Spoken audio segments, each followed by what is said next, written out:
Orlando Pirates confirmed the club has begun an internal investigation to ensure that no player is involved in any forms of sports betting, as this would constitute a breach of the FIFA Code of Conduct. This comes after a video on social media shows Bucks goalkeeper Sipho Chayine apparently betting on an English Premier League match.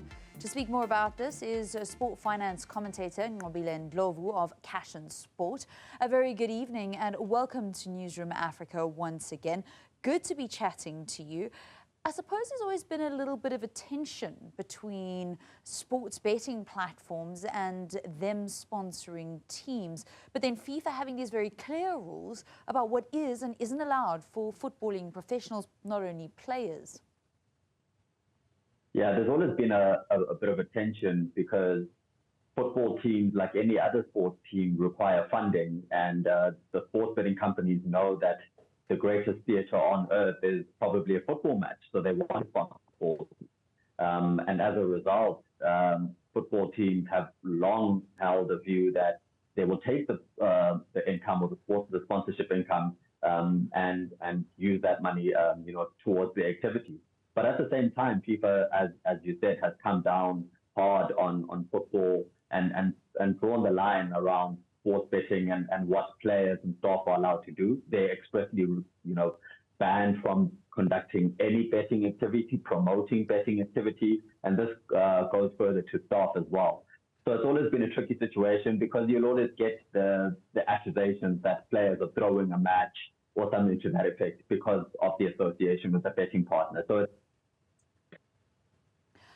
and it's not just and we're speaking about, and I use the word football professionally very intentionally because it is referees, it is match officials, it is players, it is coaches, and it's not only those that are directly, and it doesn't even have to be a game within your region where you are playing professionally, but even indirectly, even if somebody is using a third party to bet, that is also forbidden by FIFA.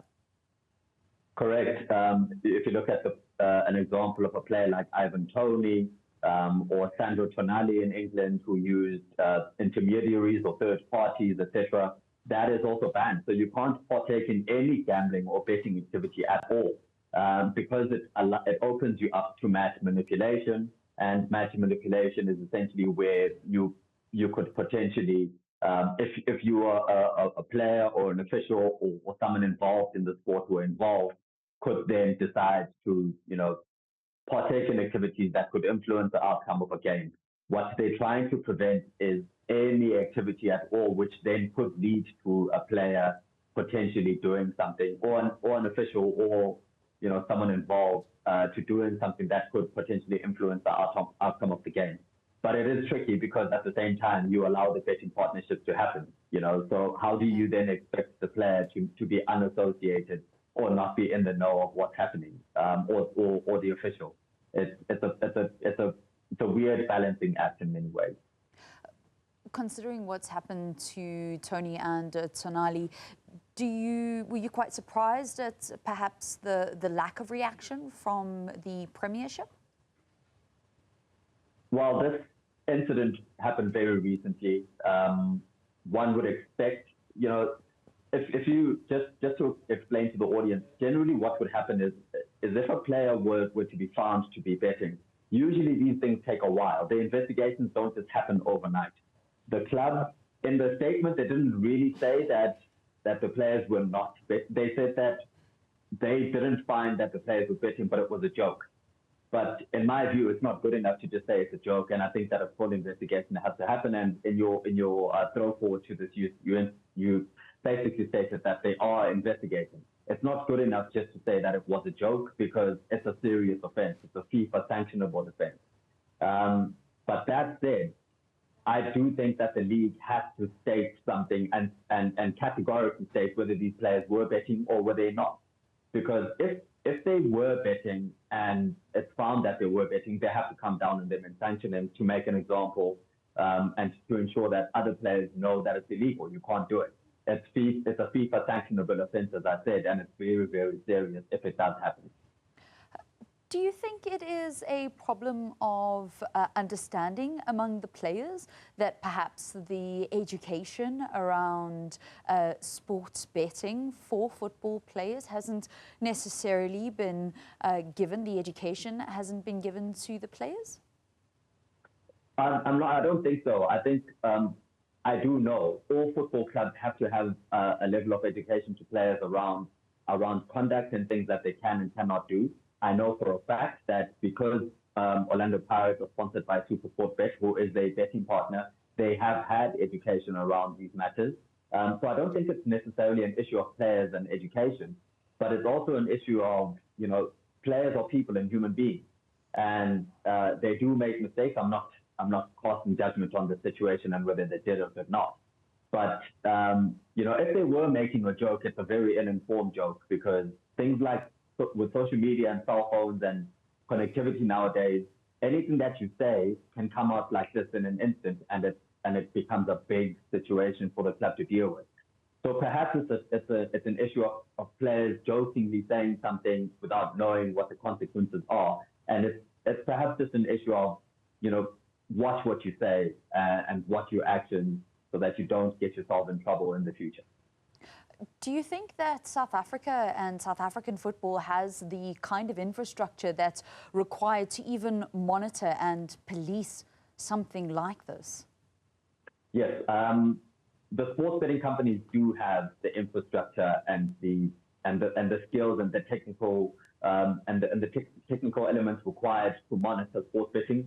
As part of your license as a sports betting operator, you have to have reports and you have to submit reports, and you also have to flag suspicious activity. The question is whether the league itself has those expertise and whether there's a link between the league and the gambling regulators, which is in question. I'm not so sure how strong that is, and perhaps the league and the team can bring us into their confidence as to what those linkages are, to make sure that we're monitoring and ensuring that players aren't partaking. Let's not forget, we have had situations in other sports, the Hansi Cronje scandal, the Thamiso Lekile situation. There have been other players in other sports who have been found guilty of accepting money from betting operators and people, and have been sanctioned heavily in other sports. We haven't seen it in football yet. It's not to say that it doesn't happen, but perhaps it is time that we build the infrastructure, if it doesn't exist, to monitor these situations and ensure that it doesn't happen.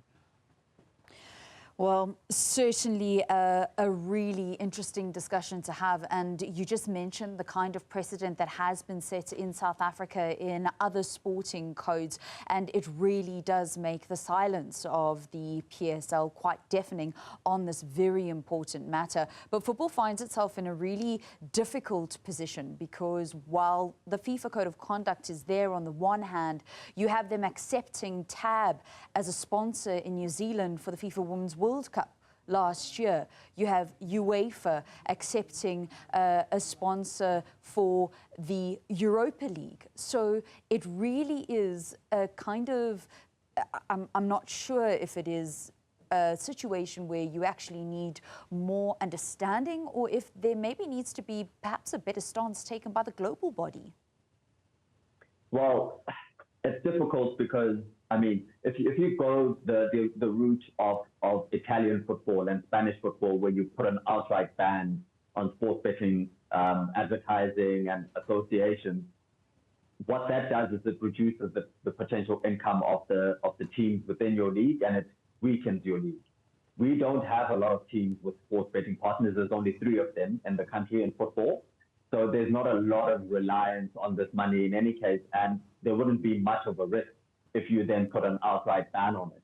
But the very interesting discussion, and certainly one we'll be having a lot more of. Mobile and Lovo, thank you so much from Cash and Sport chatting to us this evening.